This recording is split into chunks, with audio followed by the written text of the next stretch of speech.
NFIR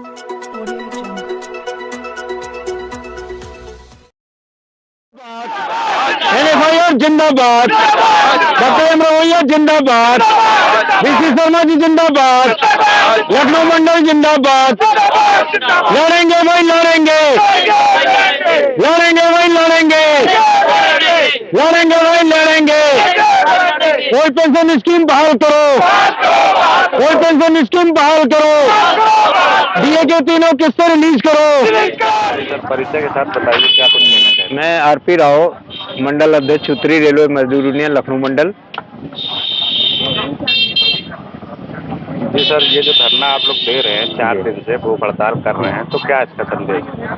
मेरा भारत सरकार से इतनी मांग है कि जो आपने एनपीएस 2004 में लाए थे और तभी से national federation of Indian railwaymen, उत्तरी रेलवे मजदूर यूनियन और अन्य तमाम संगठन जो श्रमिकों से जुड़े हुए हैं वो ओल्ड पेंशन स्कीम की मांग कर रहे हैं।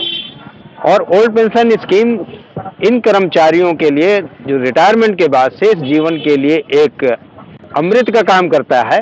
और भारत के प्रधानमंत्री जी देश में अमृत काल ला चुके हैं, तो इस अमृत काल में इनको जहर काल में क्यों धकेल रहा है?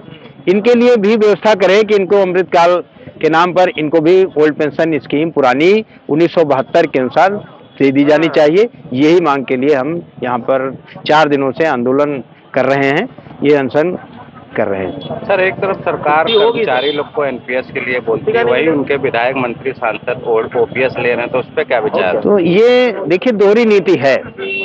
वो लोग शायद गरीब होंगे, हमारी समझ से कि एमपी एमएलए और या देश के जितने मिनिस्टर वगैरह वो सेवा करते हैं देश के लिए, और देश की सेवा करते करते वो सब हमारी समझ से अपनी जमीनों को, अपने घरों को बेच करके लोगों को देते हैं। और इसलिए वो गरीब लोग हैं, इसलिए उनको लोगों को नहीं दिया ओल्ड पेंशन स्कीम दे रहे होंगे, या जितनी बार जीत जाते हैं उतनी पेंशन उन्हें देते हैं। और एक छोटा सा कर्मचारी सफाई कर्मी है, टैग मेंटेनेंस है, असिस्टेंट किसी डिपार्टमेंट में है या एक क्लर्क है, ये सब ये बेचारे इतने बड़े होते हैं, ये लगभग क्या बोलते हैं अपना टाटा बिरला के बराबर ये सैलरी लेते हैं लोग, इसलिए इनको शायद न्यू पेंशन स्कीम में रखा होगा। मेरी सरकार से मांग है कि ये रिटायरमेंट के बाद हमारी एक लॉयल्टी है, और इस लॉयल्टी को आपने दोनों ने पैक्ट किया था। जिस वक्त सेवा में आए थे आपने एक बॉन्ड भराया था, और उस बॉन्ड में व्यवस्था थी कि आपको हम 10 साल के अंदर पे कमीशन देंगे, आपको हर साल हम आपका एक इंक्रीमेंट देंगे और 2 बार डीए बढ़ाएंगे, और इसके साथ में हम आपको पेंशन देंगे रिटायरमेंट के बाद। उस वादे से, उस हमारे समझौते से सरकार मुकर रही है।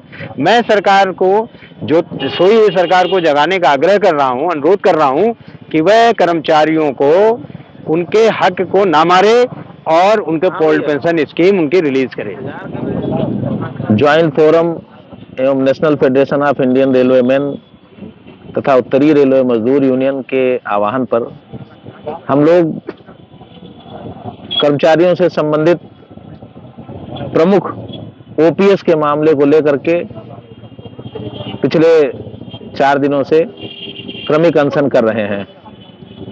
हमारी मांग भारत सरकार से है कि जो बुढ़ापे का सहारा कर्मचारियों की ओपीएस है, उसे सबसे पहले ओपीएस को लागू करके रिस्टोर किया जाए। और सरकार को ये चेतावनी भी है कि अगर उसने ओपीएस के मामले में हीला हवाली की तो पूरा केंद्र सरकार, राज्य सरकार, जितने कर्मचारी हैं वो सब सरकार का विरोध करेंगे।